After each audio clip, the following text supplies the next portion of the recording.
comes to sports and gardening, all the cultural pursuits as far as they're concerned, I think we're going to put the goons to sleep.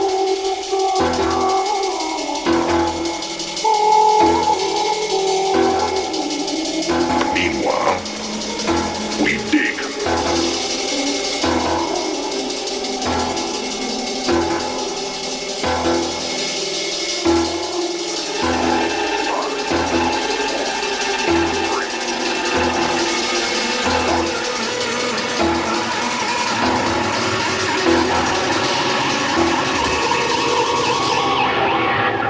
Here we go again.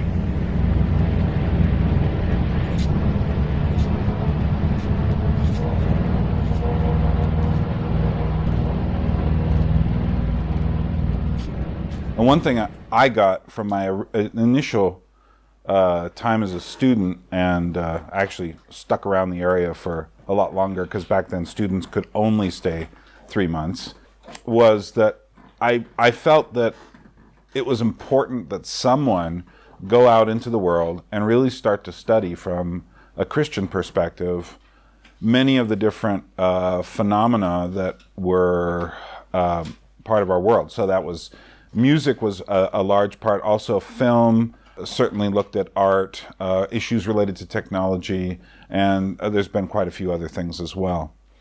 So these ideas here, I actually peeked in the tape library downstairs and was semi-horrified to find that lectures that I did in 1979 are in the tape library down there. So, and I'm sitting there saying to myself, do I think the same thing now? And I think I do.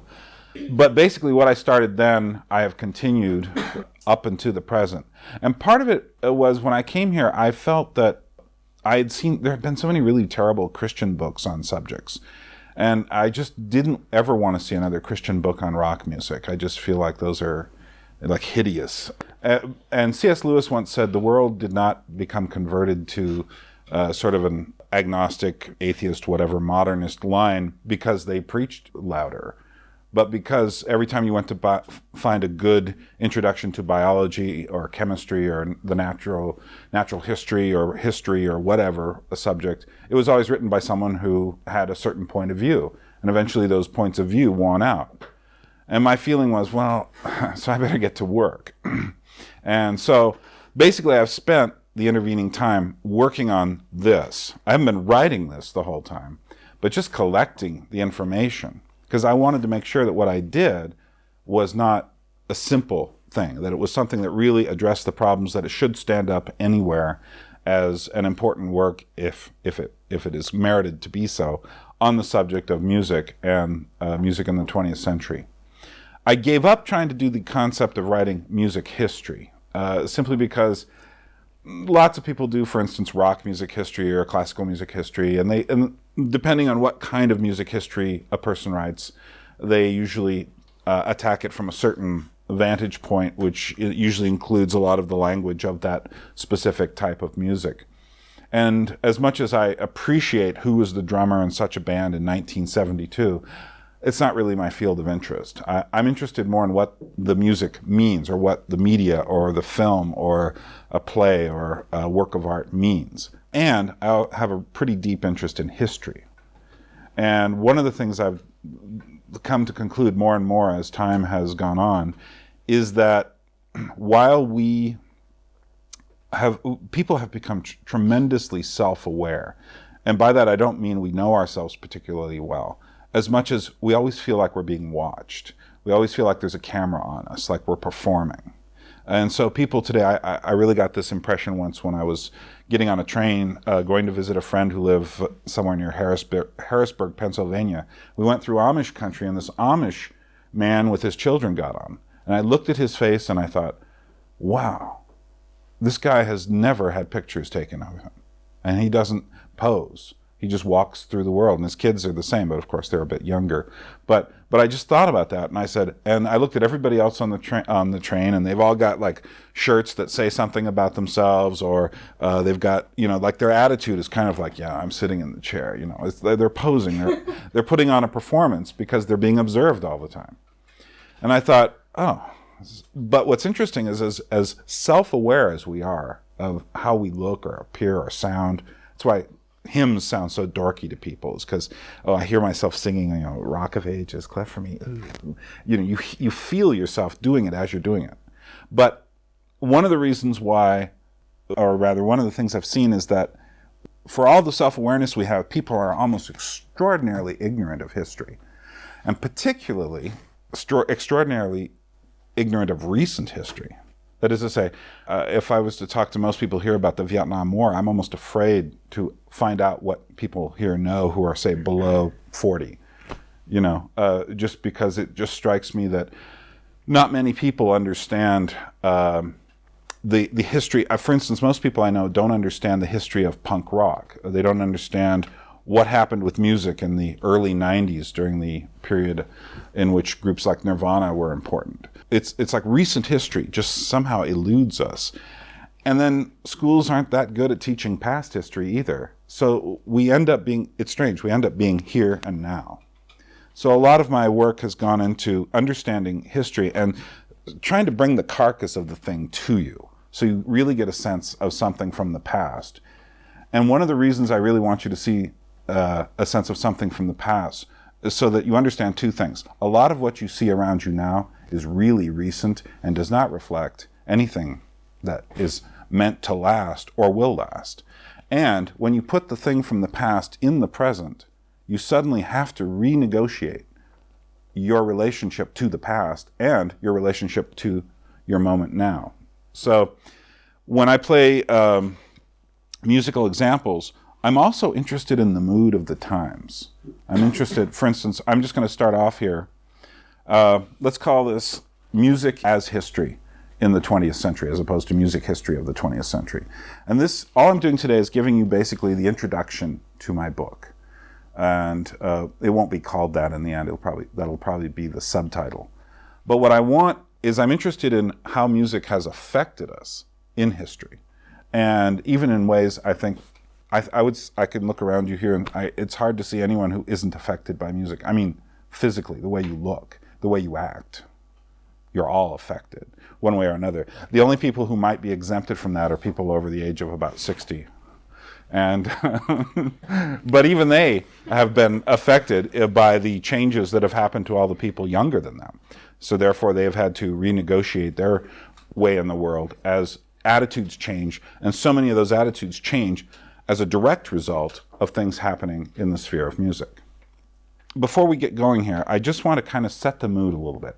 Let's pretend for a moment that we're in the year 1900. I know that's really impossible for all of us to do, but let's just pretend for a minute. Let me just give you a little bit of musical. What would they have been listening to then? Well, Virginia Powell Goodwin sang a song called Bobolink, and it was recorded in 1896. So you certainly could have been listening to this on one of those newfangled gramophones in the year 1900. I apologize for this, by the way.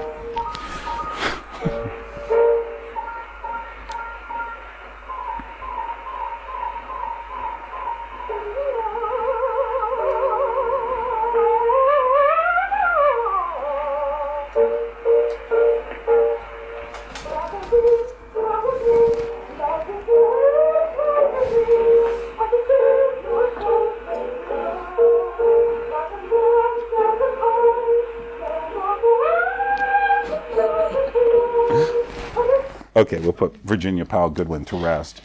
I apologize if any of you have heard that in a lecture that I did in the past that fortunately didn't get recorded. But it is kind of horrible, but we'll leave that as a separate issue. That's something that people were listening to, kind of a light operetta that someone was singing in someone's drawing room. Because people really weren't buying records yet. But they were just capturing these sounds. If you were really hip, though, you're probably listening to something like this.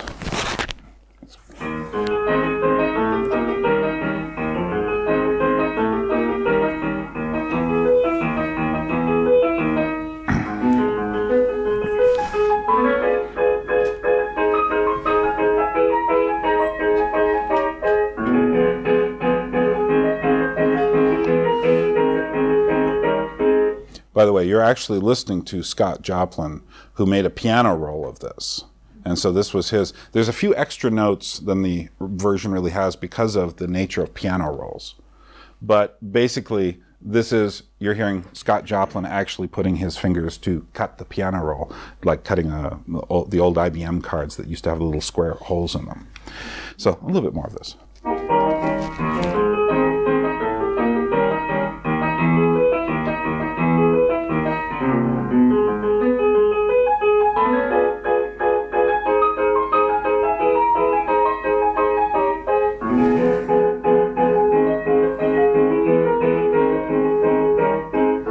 Okay, you would be the hippest person in the year 2000 listening to that. I mean, not 2000, you would be actually. In the year 1900 listening to that. That was recorded not recorded, but that was written in 1899. So that just sets the tone. And now what I'm going to do is read about 3 pages or so here from the introduction to the book I'm working on. And this is called Questions from the Year 1900. And so what I've tried to do, just in playing you these couple of musical examples, just to get you thinking slightly differently. So it's the year 1900. Let's say that you are alive. You can choose to be anyone you wish to be within the context of Western culture. You can be a banker, a composer, a philosopher, an artist, or simply a maid. You can be Buffalo Bill, or Theodore Roosevelt, or V.I. Lenin. You can be Emma Goldman or Queen Victoria in the last year of her life. Pick a fringe character if you like, someone with an eye to the future. It's a shame that Wagner and Van Gogh are already dead. But for this experiment, that wouldn't make much difference anyway. Poor old dying Sebastian Melmoth would be a clever choice. Likewise, an insane Nietzsche on his deathbed. Or pick someone with vision, Henry Ford, Freud, Jung, or a young Picasso. Perhaps a decadent, J.K. Huysmans, Odilon Redon, Edvard Munch, or some nascent evil genius like Aleister Crowley or a young Adolf Hitler. It might be even helpful if you were a musician, perhaps Debussy, Ravel, Satie, Arnold Schoenberg even. Or you can be some obscure American blues or minstrel musician. Be Scott Joplin, master of ragtime. You could even be the quirky Charles Ives. Of course, Dostoevsky would probably be your best choice, but alas, he's dead already. Nevertheless, choose anyone you wish to be and come with me. Now, we are going to enter H.G. Wells' time machine, and I'm going to stop the machine for you in the year 1993. It's a scene often played to comic effect in the movies. In Time After Time, Mr. Wells, as played as an honorable naif by Malcolm McDowell, travels to our future, circa 1980. He looks at a newspaper headline. It reads, "Bears Maul Rams." He is baffled. The audience laughs. Why? But we're going to skip the comic musings and drop you straight into CBGB's Rock Club in the Bowery in New York City. A band named Unsane is playing tonight.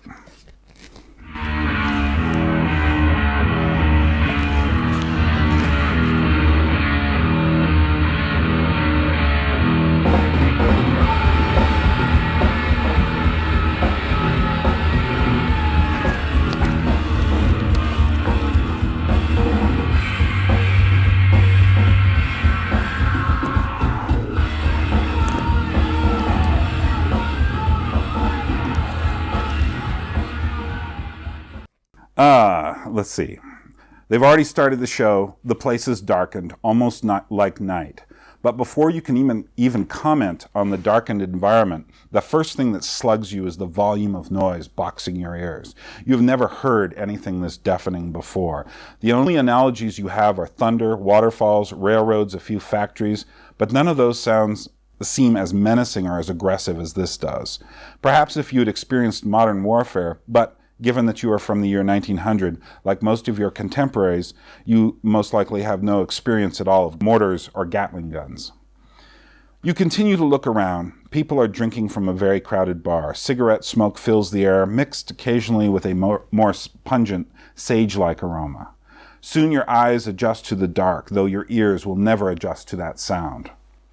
You begin to look around yourself quickly, trying to make sense of this impossibly confusing situation. The people near you are not dressed in fashions you readily understand. Whilst the occasional odd garb strikes you in some manner as wearable clothing, much of the attire is almost incomprehensible to you. There is a preponderance of blacks, cottons, and other textures you can't quite make out. Some of these textures seem almost like silk, but they are plastics. Then there is a variety of other clothes. Some of them are ripped and torn. The strangest element of so many of them is that words are scrawled or printed directly on the fabric. You don't know what the word Metallica means or the phrase Sonic Youth. And not only are there words on the clothing, there are drawings, even photographs. Some of the imagery seems obscene to you. Even more frightening are the hairstyles: shaved hair, long hair, dreadlocks, mohawks. Then there are tattoos. There are full torso tattoos, facial piercings in evidence. This is almost impossible for you to look at. It has the feeling of violation to it, but not nearly as much as the fact that you are starting to realize that these are both men and women. Women dress in pants or in tight shirts or in something you could only consider to be undergarments. Not only that, some of the women are dressed quite directly in a provocative sexual manner. The relationships between people are puzzling. It's impossible to tell whom is connected to whom. The sight of two women engaged in a public display of French kissing causes you to turn your head away, flush with shame. You are torn inside. But now you are in for a real shock. This is actually a music concert. On the stage, three men flail away on what can only be called electric instruments. The bass player has long hair and is smashing the strings on his machine. The drummer is dressed only in a tight bikini brief. His tattooed, muscled arms smash the drum kit brutally. The main electric guitarist is screaming incoherently from out of a tortured mouth and a reddened face. Before the band, there are people dancing. No, that is not quite the right description. They are pushing each other around. Occasionally, someone will shove someone quite violently. The expressions on the faces are almost listlessly disturbed. Yet some people are laughing. The entire impression of this place is crushing down upon you. Though you have never experienced claustrophobia before, yet you do now. You are wedged in tightly, being mashed and smothered. It is unbearably fearful to you. And it doesn't matter whom you have chosen to be. You are from the year 1900. Even the most advanced thinker from that age would have no preparation for an event like this. Not Nietzsche, not Wilde, not Jung, not Freud, not even Schoenberg, certainly not Wagner, would have any reference for such noise and chaos. To call this a musical event would be the height of absurdity. All the greatest thinkers of that moment expected beauty, even if highly expressive and personalized, to reign supreme in the arts. No one would have seen such an event as good or even as enjoyable as a phenomenon. H.G. Wells might have seen the Morlock effect already at work from an evolutionary angle, dark de-evolution. I'm sure Dostoevsky might have recognized some of his darkest prophecies in this vision. But there is no analogy that you or any other soul from the year 1900 could have for such a dark spectacle, except for one. You had just entered hell. And I do not say this for any ironic effect. For anyone coming directly from the year 1900, that could be the only comparison. Okay, maybe I'm being unfair though. Is such a loud, incoherent music and such a purposely outcast music scene truly representative of the late 20th century? If you say no, remember this: the burden of proof is on you.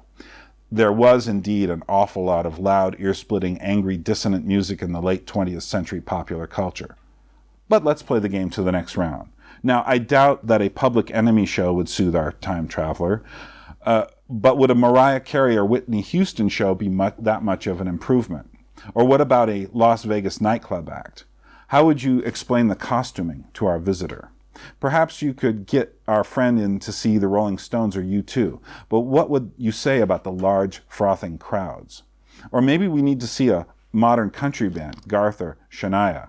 Or what about folk music? Well, folk music might seem slightly tolerable, but then again, most likely it would seem nightmarish in a different way.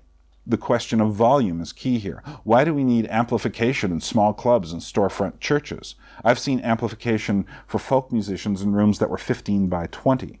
And what would our time traveler say of the endless video wallpaper being played at a fast food restaurant 2 blocks from CBGB's? Lonely people sitting, eating absently and staring at shiny, fragmented, sexualized images while listening to, or is it ignoring, the sound? Again, the infernal aspect of these proceedings would have to keep coming to our chronologically challenged visitor. Don't misunderstand me. I'm not trying to set up any sort of hierarchy here in which the year 1900 is to be construed as a golden age while the late 20th century is simply demonic.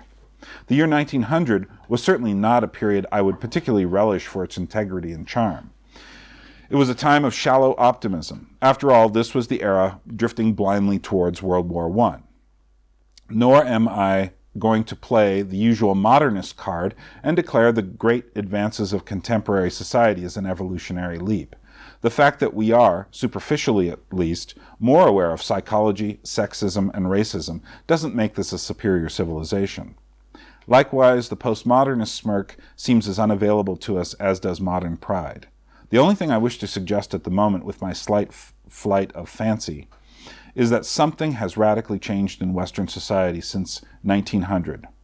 But that raises a larger question. Why has the musical culture changed so much since that year? Let's continue with our thought experiment a little while longer. Let's go back to the year 1800. Now let's take someone 100 years into the future. Beethoven is alive. He's just written his first symphony. Now let's take him to a musical event in the year 1900. We could choose a Wagner opera, ragtime music on a player piano, or perhaps we could find some primitive jazz in America. Claude Debussy's Prelude to the Afternoon of a Faun would be a good choice if we wanted to impress Herr Beethoven. What would he think, or any number of other sensitive souls from the year 1800? Well, the musical instability of the tritones in Debussy's composition might give him a moment's puzzlement. But he would hear the beauty in the music. It would make sense. Music in the year 1900 wouldn't be a complete break to the ears of the musically aware person from the year 1800. One could continue playing this musical 100-year leapfrog back into the mist of time, and you will never find that radical discontinuity again. The music always seems to be a development of what has gone on before. The absolute shock that takes place between the years 1900 and 2000 is without precedent. The radical break in music history is unique. Not only has this change taken place in music history, but, for the first time in history, music has become crucial in the equation to understand the greater changes in society. As great as Bach, Mozart, Beethoven, and Wagner might have been, it is not necessary to refer to them in any standard history of their times. The average man on the street was not affected by their music. The average person probably didn't even know their names. Kings and parliaments did not find themselves confronted by popular movements based on their musical or philosophical ideas. Music did not have much extra musical significance until the 20th century. Then it erupts. How could a future historian of the 20th century even begin to make sense of the great changes of human perspective and outlook, not only in Western society, but throughout the entire world, without referring to the changes in popular music? How could anyone even begin to make sense of the post-60s mindset without referring to Bob Dylan, the Beatles, or the Rolling Stones? How can anyone understand the 60s without reference to the Beats as precursors to the hippies? And how can anyone understand the Beats without reference to the influence of modern jazz? There are non-musical issues related to a change in sexual ethics that cannot honestly be discussed without reference to popular music from the 50s to the end of the century. There are global issues related to drug trafficking that are impossible to get a handle on without an examination of the confluence of drugs and music in the counterculture. If the average Westerner is more relaxed in his daily life, if his etiquette has been transformed or become non-existent, these too relate to the great changes in musical history more than any other single factor. If the youth of the 21st century has a stomach for more intense imagery than its predecessors of 100 years earlier, this too is in part related to musical history, particularly in heavy metal, goth, and punk. Likewise, the attitude displayed by many teenagers towards the end of the 20th century certainly was influenced by the battles for musical meaning being waged by punks, rappers, and a variety of alternative types. It is the contention of this author that it is impossible to truly understand the history of the 20th century without understanding the musical developments occurring concurrently in the realm of popular music. To understand the massive changes in human consciousness and conscience in the late 20th century, It is not enough to read of wars and of technological inventions, not enough to understand capitalism, fascism, and communism, not enough to know of Lenin, Churchill, Roosevelt, Mao, or Hitler. No, just as no history of the 19th century is complete without knowing the names of Napoleon, Wellington, Lee, or Grant, likewise no history of the 20th century is truly complete until it acknowledges the meaning of the Sex Pistols, Kurt Cobain, Janis Joplin, or Elvis Presley. And I compare the great military leaders and popular musicians deliberately. For in the post-World War II, post-Vietnam era, the musician has replaced the warrior, at least temporarily, in the hagiography of the masses. It is no accident that heroic military terminology entered the world of rock music. The British invasion, the New Wave, or Guitar Heroes. And for the same reason, it's no coincidence that religious language entered the demimonde of pop music. Rock critics spoke of having epiphanies. Ravers danced all night to trance music, often partaking in a drug called ecstasy. Again, we are reminded of that late 60s London tube scrawl, Clapton is God. These are not simply glitches in the stream of human history. Music had taken on religious overtones in a way it had never done before. Music had always been connected to religion in 1,000 different ways, but it had never before become the focal point of that religious impulse.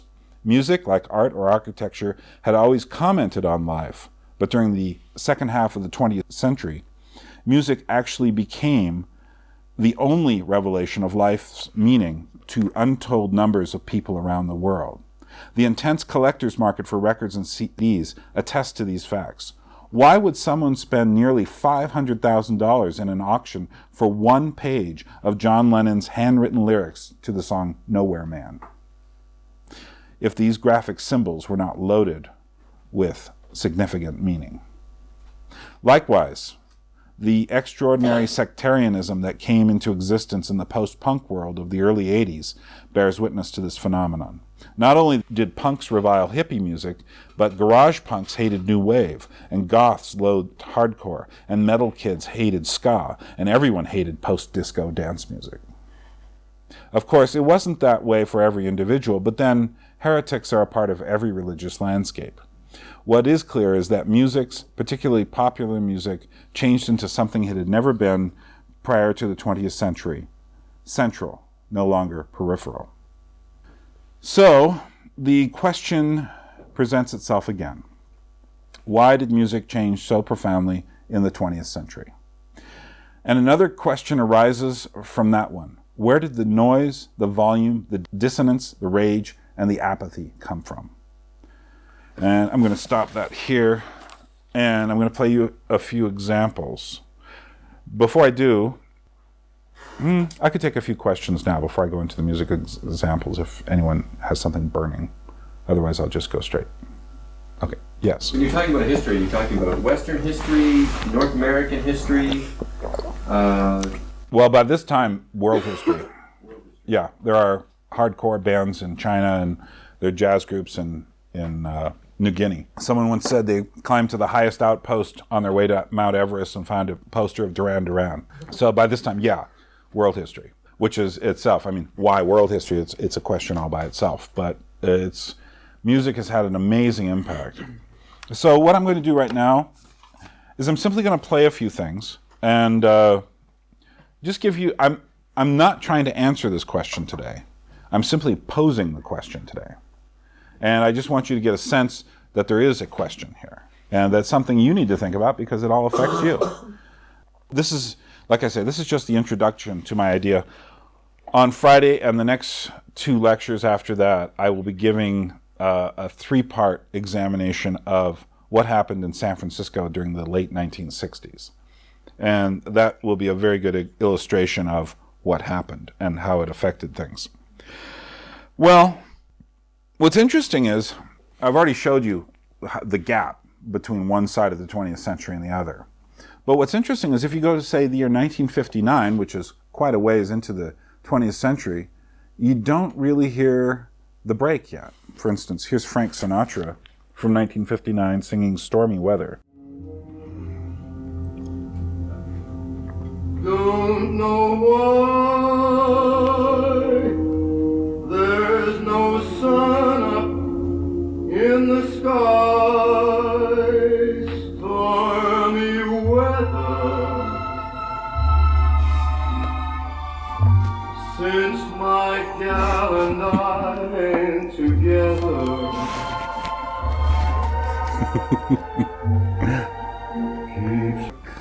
Okay, so there we are, 1959. I mean, there's no radical break, for instance, between either Virginia Goodwin or Scott Joplin. I mean, it's one of the many variations of American music in that time. Well, watch what happens. We go to 1981, and guess what? Here's more music that sounds like there's no discontinuity in a certain way.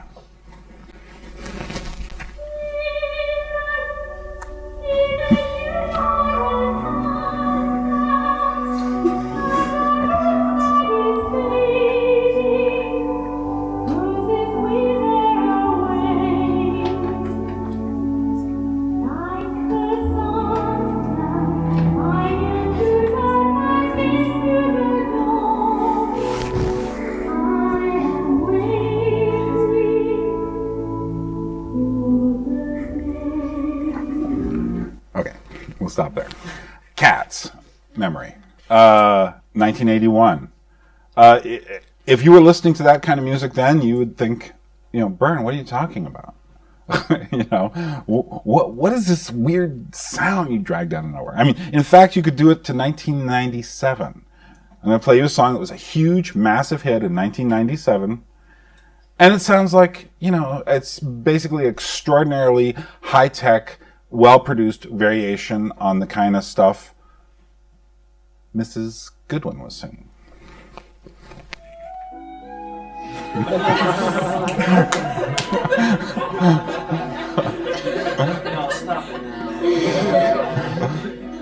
I don't know. Should I play the whole thing through to the crescendo? No.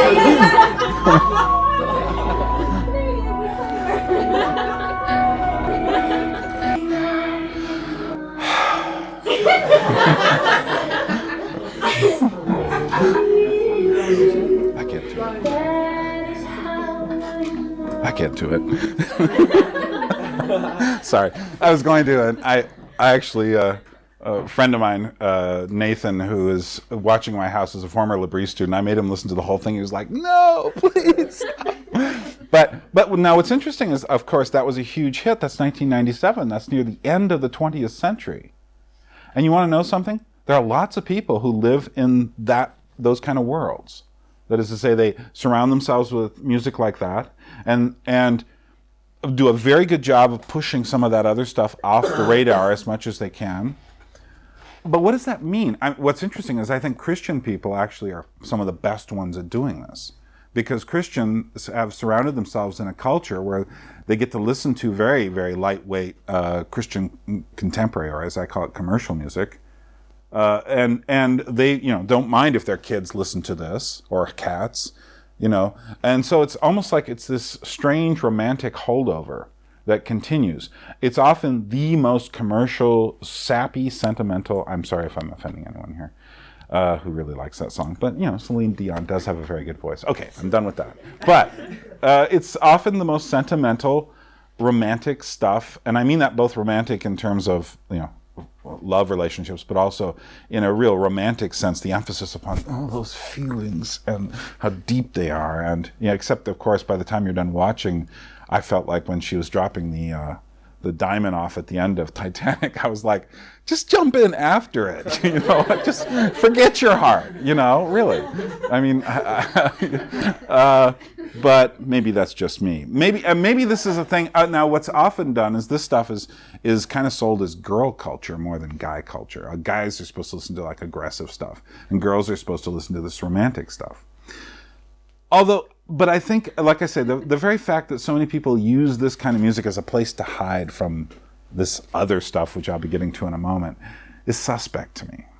And it means that somebody's not paying attention to something. I don't think a person should sit around listening to Unsane day and night, because I think that has its own problems. But I think that music should reflect the entirety of human experience, which can be, sometimes it can be romantic and beautiful, but sometimes it can be dark as pitch. So let's go back and find out where the other thing came from. Where did that disruption come from? Where did that whatever was going on with Unsane, where in the world did that come from? Because obviously it didn't just, they weren't the first group to do that. They certainly won't be the last. It had to come from somewhere. Nothing comes from nowhere. So where did it come from? Like I say, no one was doing this in the year 1900. No one was talking about musical noise in the year 1900. But by the year 1909, some people started doing it. And it was the Futurists in Italy started talking about, they started launching all these manifestos. And in the manifestos, they were so tired of bourgeois culture and art that imitated things. They wanted art to be like noise. They wanted art to be mechanical. They wanted art to be violent, to disrupt things. Just a little bit from a couple of manifestos. This is by Balila Pratella in 1912. He is a composer, and he starts off. And it's interesting. We were talking about, the youth and how, we always put our hopes in the youth. And although I've gotten to the point where I really don't care much about the youth as a group anymore, I care more about individuals, because ultimately there are people who matter. Well, everyone matters, but everyone has their different perspective, and the youth need the aged, and the aged need the youth, and the people in the middle need them all, and the young kids need them all to be sane. Speaking of the youth, I appeal to the young, he said. Only they should listen. So the rest of you, if you're not young, forget it. And only they can understand what I have to say. Some people are born old. Again, if you're one of those, forget about it. Slobbering specters of the past, cryptograms swollen with poison. To them, no words or ideas, but only a single injunction: the end. I appeal to the young, those who are thirsty for the new, the actual, the lively. They follow me, faithful and fearless along the roads of the future, gloriously preceded by our intrepid brothers, the futurist poets and painters, beautiful with violence, daring and rebellion, and luminous with the animation of genius. And of course, no one would dare to write that, although it could be a punk song. But here are some of the points in the manifesto. Number 1. To convince young composers to desert schools, conservatories, and musical academies, and to consider free study as the only means of regeneration. Number 2, to combat the venal and ignorant critics with assiduous contempt, liberating the public from the pernicious effects of their writings, to found with this aim in view a musical review that will be independent and resolutely opposed to the criteria of conservatory professors and to those of the debased public. Let's see, number 4. To keep at a distance from commercial or academic circles, despising them and preferring a modest life to bountiful earnings acquired by selling art. Number 5. The liberation of individual musical sensibility from all imitation and influence of the past, feeling and singing with the spirit open to the future, drawing inspiration and aesthetics from nature, through all the human and extra-human phenomena present in it, exalting the man symbol, everlastingly renewed by the varied aspects of modern life and in its infinity of intimate relationships with nature. Number 7, to destroy the prejudice for well-made music, rhetoric, and impotence, to proclaim the unique concept of futurist music as absolutely different from music to date, and so to shape, in Italy, a futurist musical taste destroying doctrinaire, academic, soporific values, declaring the phrase, "Let us return to the old masters," to be hateful, stupid, and vile. And finally, number 11, to provoke in the public an ever-growing hostility towards the exhumation of old works that prevents the appearance of innovators, to encourage the support and exaltation of everything in music that appears original and revolutionary, and to consider as an honor the insults and ironies of moribunds and opportunists. Pretty violent stuff. In response to that, this guy received a letter, which was also a manifesto from another futurist. This is by Luigi Russolo. And he says, "Dear Balila Pratella, great futurist musician. In Rome, in the very crowded Teatro Constanzi, while my futurist friends Marinetti and company," I just skipped like 20 Italian names I wouldn't even try to pronounce, "I listened to the orchestral execution of your forcible futurist music. I conceived of a new art that only you can create, the art of noise, the logical consequence of your marvelous innovations. In antiquity, there was only silence. In the 19th century, with the invention of the machine, noise was born. Today, noise triumphs. Today noise triumphs. Today noise triumphs and reigns supreme over the sensibility of men. For many centuries, life occurred in silence, or for the most part, mutely. The strongest noises that interrupted the silence were neither intense nor prolonged nor varied. In fact, except for the exceptional telluric movements, hurricanes, tempests, avalanches, and cascades, nature is silent. He skips through a short history of music through the Greek and modern period, and he finally says, musical art, first of all, looked for and obtained purity, limpidness, sweetness of sound. Then it amalgamated different sounds, occupying itself, however, with caressing the ear with suave harmonies. Today, musical art, complicating itself still more, searches for the amalgamation of sounds more dissonant, strange, and harsh to the ear. Thus, we are always getting closer to noise sound. This evolution of music is paralleled by the multiplication of the machine, which collaborates with man everywhere. Today, the machine has created many varieties and competitions of noises, not only in the noisy atmosphere of the large city, but in the country that until yesterday was normally silent, so that pure sound, in its monotony and exiguity, no longer arouses emotion.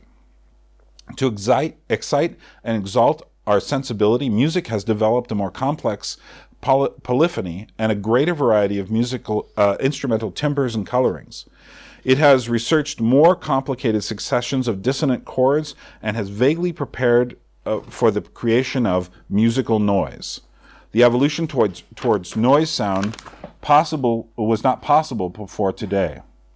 And he has, like in large capitals, it says, it is necessary to break this restricted circle of pure sounds and conquer the infinite variety of noise sounds. We take greater pleasure in ideally combining the noises of trams, explosions of motors, trains, and shouting crowds than in listening again, for example, to the Eroica or Pastoral. And finally, he quotes from Marinetti, the original Futurist, who wrote the original Futurist Manifesto. And this is what Marinetti says. He says, every 5 seconds, cannons disembowel space by a chord, tam-tum. Mutiny of 500 echoes to gore it, mince it, scatter it to infinity.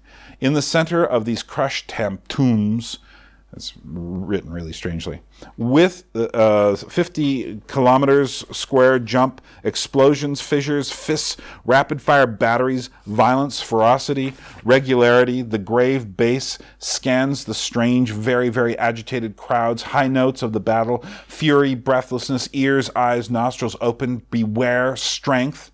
What joy it is to see and smell and hear everything, to rat-tat-tat-tat of the machine gunners, to shriek breathlessly under bits of slaps, track, lashes, pick-pam-pum-tum, bizarre leaps towards 200 meters high by rifle shots, below, at the bottom of the orchestral pools to whip buffalo spurs, trucks, pluff-plat horses, rearing up, flick-flack, zing-zing, shiak, hilarious whinnies, pitter-pattering, crook-crack of the troops. Anyway, it goes on and on.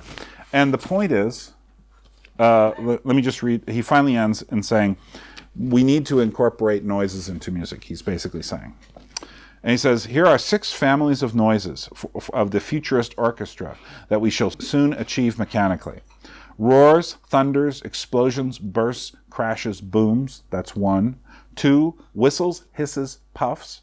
3, whispers, murmurs, grumbles, buzzes, bubblings. 4, screeches, creaks, rustles, hums, cracks, rubs. And 5, percussion noises using metal, wood, skin, rock, terracotta, etc. And 6, noises of animals and humans, shouts, shrieks, moans, yells, howls, laughs, groans, sobs. And let's see. I'm not going to read a lot of his points here, but basically he says we have to move towards this noise sound. Now, of course, people didn't rush off and do that. If these guys did experiment with these things. Interestingly enough, they tried to find, like, for instance, what's the pitch of this? Or, oh, that's a slightly different pitch. And so they actually tried to orchestrate the sounds by looking for pitches and things.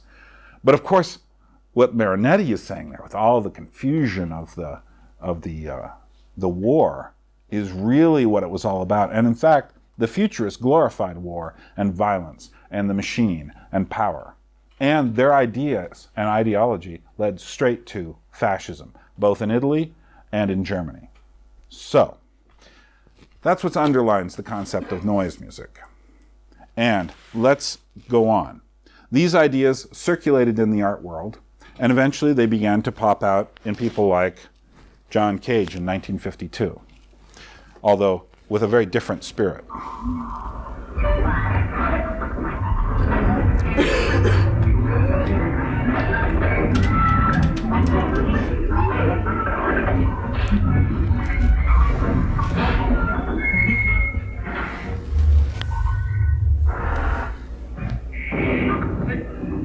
Listen for the frogs.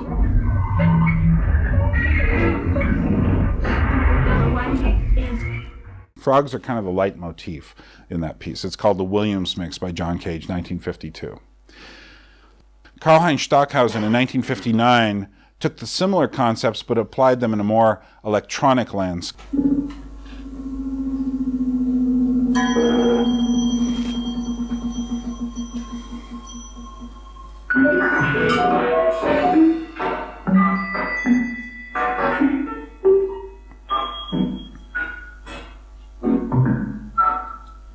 It's kind of hard to tell when the musical phrase is ended.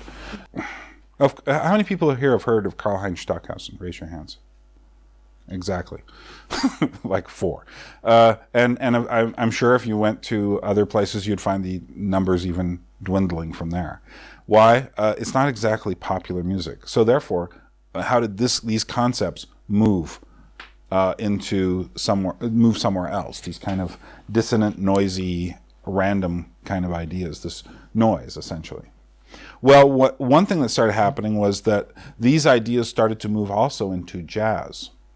Jazz being a little bit more popular than modern classical music. I've kind of randomly gone around to people and asked, okay, name 5 20th century composers, and regularly had people not be able to do it who weren't music students or deeply interested in music. You know, it's just modern, contemporary classical music just generally doesn't register with most people. So it wasn't through that means that they got their ideas. Although I would say movie soundtracks played a key role in passing certain ideas along, particularly soundtracks like Forbidden Planet in the 1950s, which was all synthesizer music and very abstract and random. This next piece is by Ornette Coleman, also from 1959. Now, Ornette Coleman isn't doing Cage or Stockhausen, but he is doing some variation on something influenced by the extreme dissonance or irresolution from the past. This is a piece called Lorraine off his 1959 album, and it starts off somewhat like, you just imagine this jazz musician playing your standard, sax solo on the corner. If you know anything about the history of this music at this time, even the sax solo kind of beginning is a bit dissonant for the time.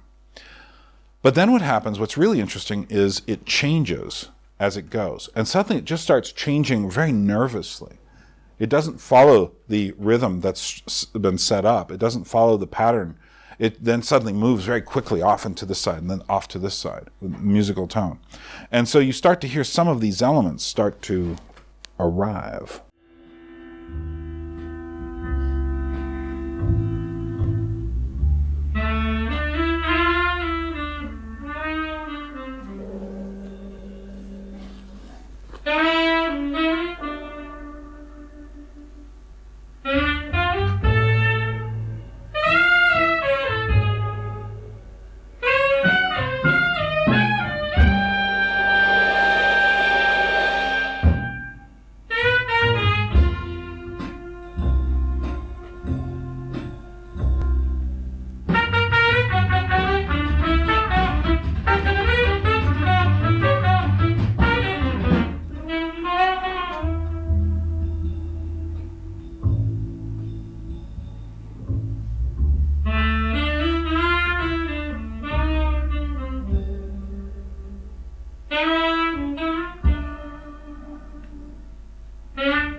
it's still got its root in the jazz and the blues, but there's definitely a part of it that just wants to let go.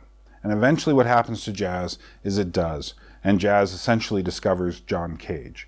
And one of the primary figures in this was a strange musician named Albert Ayler, who eventually committed suicide, and I think possibly because he started this music. I mean, when you listen, I've got the entire 12-minute cut here, and eventually when a tape is made out of this, you'll be able to stomach as much of the 12-minute cut as you can. But it's really tough. And then he decides to play an instrument he doesn't even really play, the bagpipes instead of the saxophone. And the name of the piece, or the name of the album, is Music is the Healing Power of the Universe.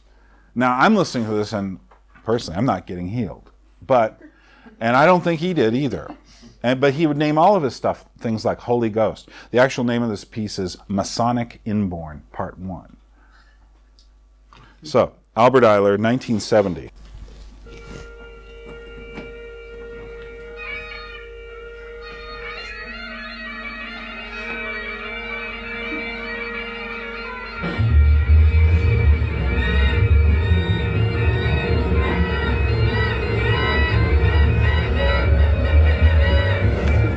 When I was used to buy and sell record collections, the only way I could sometimes tell the avant-garde classical records from the avant-garde jazz records was the presence of a sax or a bass in the jazz records.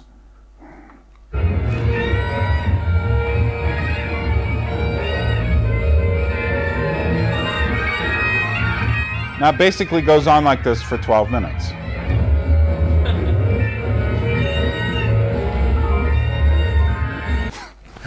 I think we've probably had enough for now. Very hard musician to listen to and spend any time with at all. Not very audience friendly. And that's why most of you probably don't know his name either. But there are quite a few free jazz musicians from that era who would play some quite disturbing, dissonant, chaotic stuff. Of course, the noise that really comes into society comes in kind of around the back door through rock music. Or really through rock and roll. In rock and roll in the 50s, let me give you an idea. This is what people, you all know, like Elvis Presley and, Buddy Holly, perhaps Little Richard, Chuck Berry, if you don't, that kind of rockabilly or rock and roll or rhythm and blues style from the 50s. But this is, and a lot of people said, oh, well, this music is just crazy music. This is just wild music. Although when you look back on it, it isn't particularly. But this is. Sorry.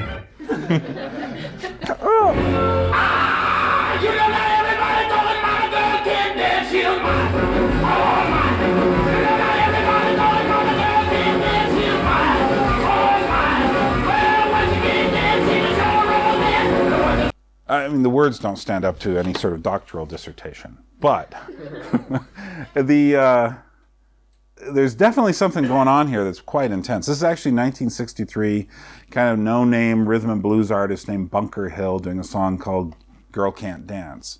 But it's just cranked up, it's just, ugh. Now, I enjoy that, it's fun, but you see that there's something about the over-emotionality and just stepping on the gas pedal completely that is gonna kind of find its roots later. Another development is at a certain point, the folky Bob Dylan decided to become poetic. And a very important move, he then decided to incorporate rock music into his lyrics and to create not only a poetic style, but a kaleidoscopic style, so that his lyrics change almost entire pictures every sentence, every phrase. It just continues. So this is Subterranean Homesick Blues that I'm about to play for you. One of the things I really wanted to do was to at least print out the lyrics and read them to you, because they are jagged in the extreme. I like this song. I like Bob Dylan. Bob Dylan is extraordinarily important. But Bob is just kind of cranking open a door here that some other people are going to rush through and find some other things. So listen to this. Try to pay attention to the lyrics. John is in the basement mixing up the medicine. I'm on the pavement thinking about the government. The man in a trench coat, badge out laid off. Don't work because the vandals took the handle. Anyone care to tell me what the subject of the song was? I mean, I would say it's generalized suspicion. That is to say that, I mean, it starts off talking about someone says he's got a bad cough, wants to get paid off, but then it says, don't follow leaders, watch the parking meters. Anyone got a line on that? This could stand up to a doctoral dissertation.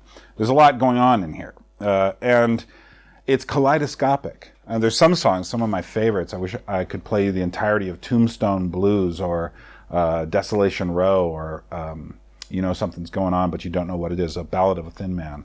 Those songs are just kaleidoscopic. They're just, I mean, just images just flash across at you. Brilliant stuff. But what happens if you take that approach and you take, say, Mr. Bunker Hill's intensity, and then you use anger instead of the sort of sarcastic cynicism of Bob Dylan, and it sounds something like this.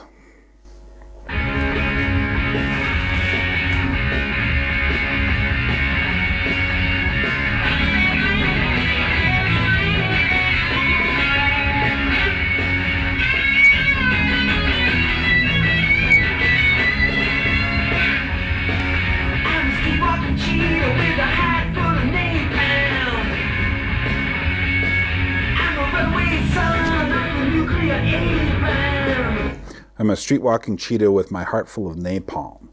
I'm a runaway son of the nuclear A-bomb, or whatever. And it says, and then this is Iggy Pop, Iggy and the Stooges, 1973, preceding, basically he's like the first real punk.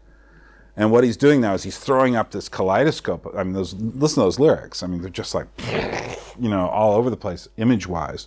Definitely taking a page from Bob Dylan. But the title of the song is Search and Destroy. And this is not the 60s anymore. And Iggy Pop's very definite, avowed point in 1973, and in fact as far as back as 1967, was to put to rest the love and peace generation. And he's doing a good job, and it works. I am the world's forgotten boy, the one who searches and destroys. Money gotta help me, please. Somebody gotta save my soul. Baby, get me for me. Oh. Look out, honey, 'cause I'm using technology. Ain't got time, there ain't no apology. Radiation in the dead of night, love in the middle of a firefight.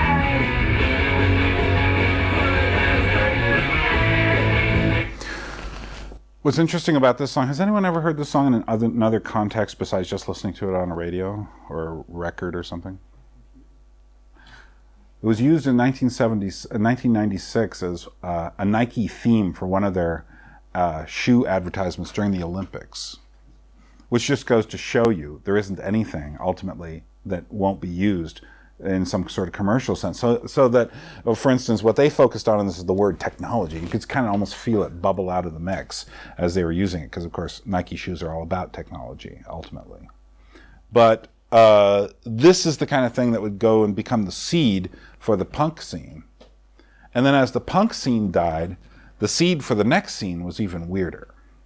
And that is, by, say, 1987, there had been this whole hardcore movement that had dived way down below the radar and was in the college scenes and was in different towns, big cities and such, but basically was completely ignored as popular music. But it was mutating at a rapid pace. It was almost like the amoebas were just splitting and new configurations were happening. And eventually you came to a band. Even their name now suggests a whole different state of consciousness than anything we've heard of so far, except Unsane. And this is the Butthole Surfers. And the name is, of course, something I know disc jockeys kind of go like, can I say this on the air? They even eventually in 1998 had a hit.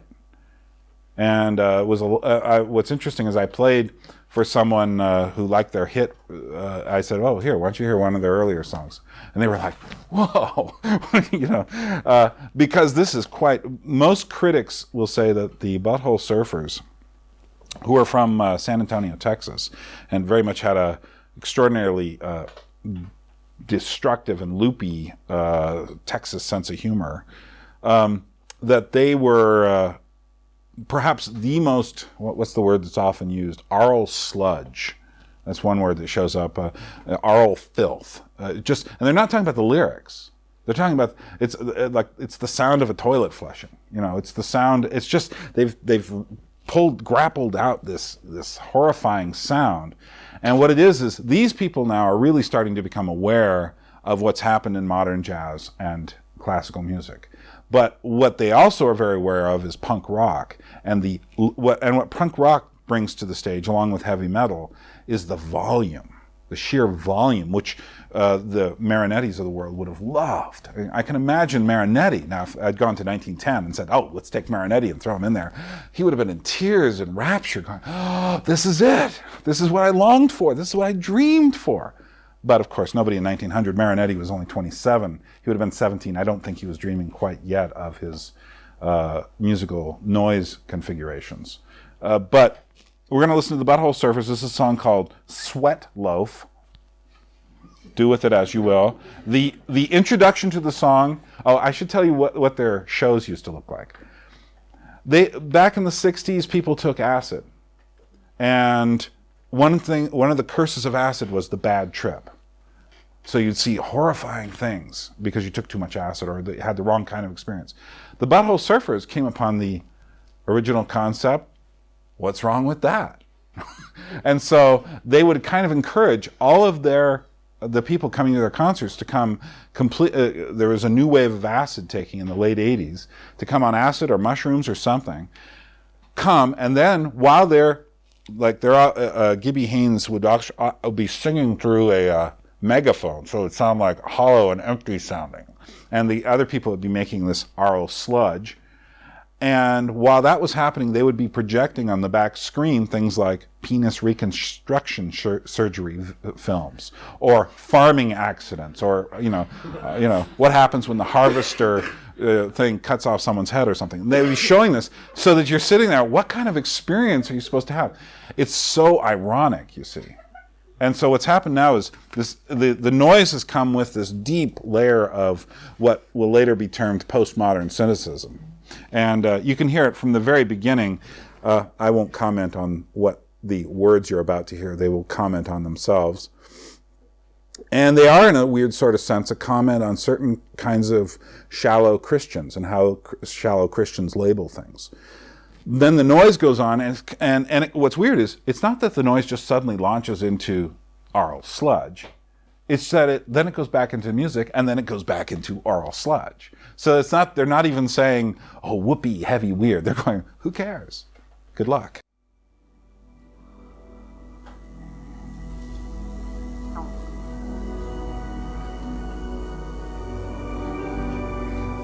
This is actually kind of pretty. Daddy.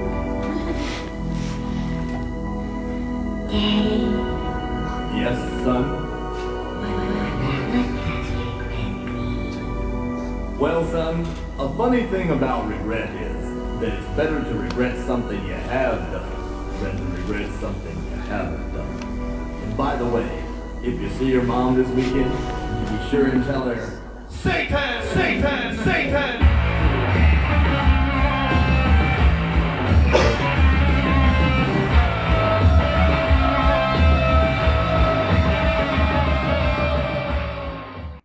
I think one critic said it was almost impossible to get through a Butthole Surfer record without feeling sullied. And I think that kind of sums it up.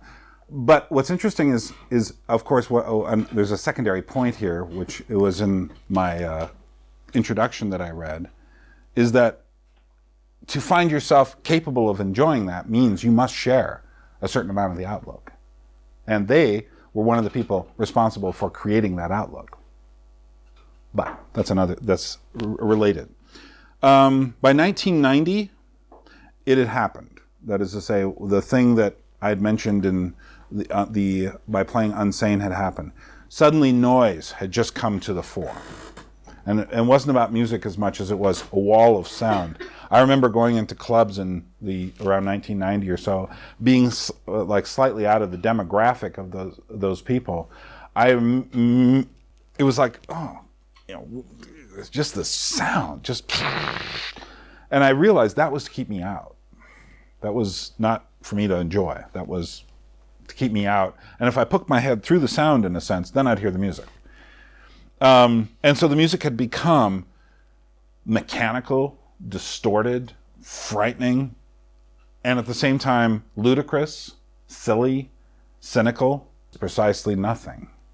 Because that's the point, is that the absurdity now is part of the music. It's the same absurdity that had been floating around in the art world and the world of rebel culture, like Dadas and Futurists and such in the early part of the 20th century. But now it's become part of pop culture. And eventually Nirvana's Smells Like Teen Spirit song on the Nevermind album brought all of this up from the bottom, all the stuff that had been underground, brought it up, and suddenly it became the biggest hit stuff in the 90s. And so all the way through the 90s, there are just acres of extraordinarily intense stuff. Some of it just gets absolutely commercial by the time it's done. That is to say, they've figured out how to make really loud music that sounds kind of fun, but it doesn't change the basic approach. But what's interesting is shortly before his death, Kurt Cobain released another album. It was called In Utero. And this was the follow-up. And everybody was waiting for this because the first album would be such a hit. So they all thought, great, he's going to put out another album. It's going to be just, we'll sing along with it and such. And the song opens with this song. The album opens with this.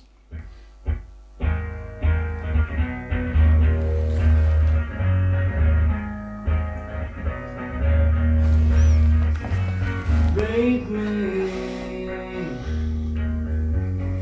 rape me.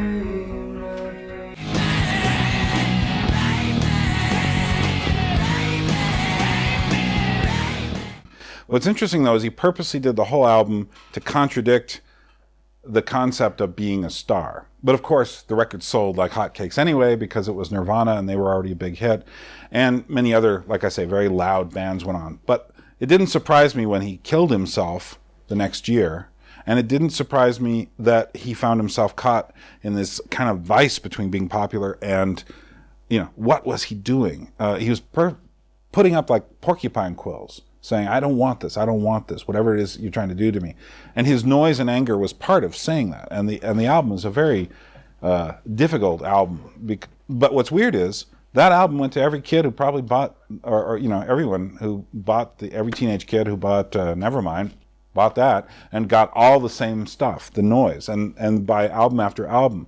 So that became part of their mental framework, which means exactly what? Well, I'm not going to answer that question, but I'm just posing it. And because such are some of you. But finally, we come to 1998. And this is a band. Has anyone heard of Atari Teenage Riot? Yeah, they're a German band.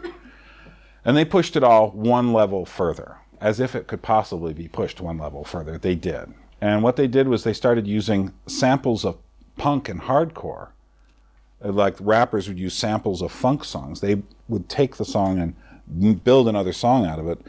And they mixed hip-hop with hardcore industrial techno with hardcore punk into one incredible nightmarish brew. And all under the name of fighting fascism. What's really ironic, however, is when you turn their record over and look at it, it's a treatise on noise that could have been written by a futurist. And this really is futurist music. And in fact, basically when these people say they're fighting fascism, they only mean racism.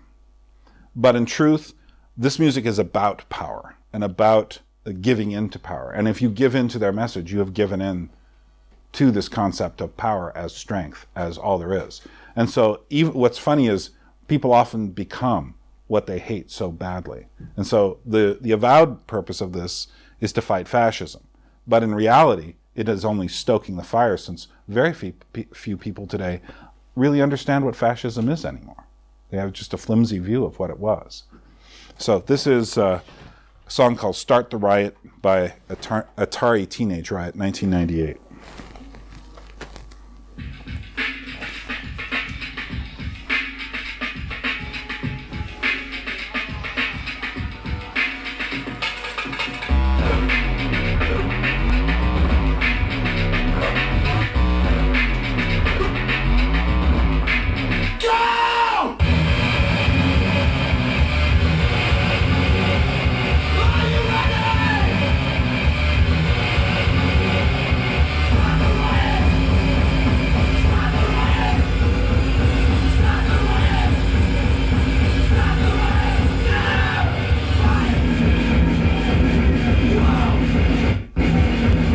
So basically, the noise had accumulated to about that level by the end of the 20th century. And I've got one more song to play before I end here. But basically, the question just is, I mean, you see, the strange thing is it leads right back to the Futurists. And the thing about that is, for instance, are the people who want that much noise and volume, are they really wanting a world where their problems are solved? Where there's an answer or a solution or a rational approach? Can they possibly be intellectual if their intellectuality includes anything but anti-intellectuality? Because it's not about understanding. It is simply about panic and fear and terror and hoping that we will be stronger than our enemies, whoever they are. And once you get to that, you have stepped right into the mindset of the fascist. And it's a strange thing. But that is the problem with this, the world. And so there is a kind of a really dark aspect to all of this. I mean, at the same time, there's plenty of songs here I really enjoy one way or another. But when I think about my own life, I say, oh, well, give me real music. Give me people playing who can just, I'd rather hear somebody just singing a song on a guitar than look for the next, thing after that, really. Because I actually met some people who were doing some stuff after that in New York. One guy said, I went to a group called Macra Nympha about 1995 in New York. It was a 45-minute, one-piece, pure noise. And with piercing, nightmarish sounds, just 45 minutes straight. And I went up to the guy afterwards, because I had to talk to this person, and they were from Pittsburgh, and evidently there's some really nightmarish noise music scene going on in Pittsburgh, or there was at the time. And I said to him, let me guess, the point of that was to inflict pain. He goes, you got it, you got it, you got it. And that was the point. I mean, and they'd crossed the line. Because once music has taken on that avowed purpose, is it music or is it a weapon? And I met another guy within a few days after that who was saying, yeah, I really want to do this kind of techno music that uses pink noise. I want people's ears to bleed. And that was his purpose. I was wanting that. And what does that mean? Well, what it means is there's a battleground going on here. And in a sense, it's no accident that this sounds like war, because that's what it's become. And it feeds our longing for violence rather than, like I say, if you were to talk to the Atari Teenage Riot people, I'm sure they would say, oh no, we don't like violence at all. Really? Could have fooled me. But it's interesting though, in the last few years, there have been bands who, it's interesting in classical music, which has gone through its kind of apocalyptic phase back in the 50s. It kind of slowly mutated into more serial music and then minimalist music. And then a funny thing started happening where composers started actually composing actual symphonies and things again that had like musical sense and were not just aleatory or dissonant or atonal or something. And people like Arvo Pärt and Wojciech Kilar and Goretzky and Philip Glass in America, John Adams in America. When you listen to their music, what's interesting is it's haunted by a certain kind of sorrow and sadness, which I think is appropriate because there's a lot of sorrow and sadness about, because there's a lot of confusion about. And I think certain parts of the rock world, or what passes for independent music, or whatever it is, whoever can name it these days, has kind of arrived at a similar point. And one of the mutations of that is in indie rock, there's quite a bit of indie rock that just kind of holds this low tone, sort of just drifts along, kind of sadly. It can be quite beautiful sometimes, other times just drift off into washes of sound. And one of the people I'm going to finish with Pedro the Lion. And this is off of his album called Control back in 2003. It's a song called Rejoice, and it's the end of the album. And he kind of, I think, sums up the way a lot of people probably have felt who have any sensitivity about all of this stuff. And he says, wouldn't it be wonderful if everything was meaningless? That is, then you wouldn't have to care about it or anything. But it basically says, then he says something like, most everything turns to shit. And But the key word there is most everything, not everything, but so much has this quality of falling apart about it. But then he says, and then he just ends by singing the word rejoice. And he really means it. And if you listen to it, you can tell he really means to rejoice, because he is a Christian, and he understands something deep here, I think, at this point. And that is rejoice, and to rejoice over the noise, in a sense. And in a sense, and that's what he does. He sings the word 4 times, and then at the very end, this kind of wash of sound comes on, and it's just this kind of beautiful moment, but it's amidst the chaos. It's not a loud chaos. It's just kind of a, it can't be as grandiose as Nirvana. It can't be like that anger of the punk scene anymore. It's just simply kind of this, hoping for beauty. And I think there have been quite a few bands and individuals in rock who have been kind of looking for, is there anything meaningful? Is there anything beautiful left? So we'll end on this, and then I don't know what time it is, but we can take some questions after that.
When I go, I want you to give me 5 minutes.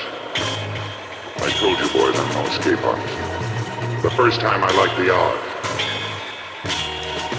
At the round earth's imagined corners, blow your trumpets, angels, and arise from death, you numberless infinities of souls. Look what they've done to my brain. Look what they've done to my brain. Well, they picked it like a chicken bone.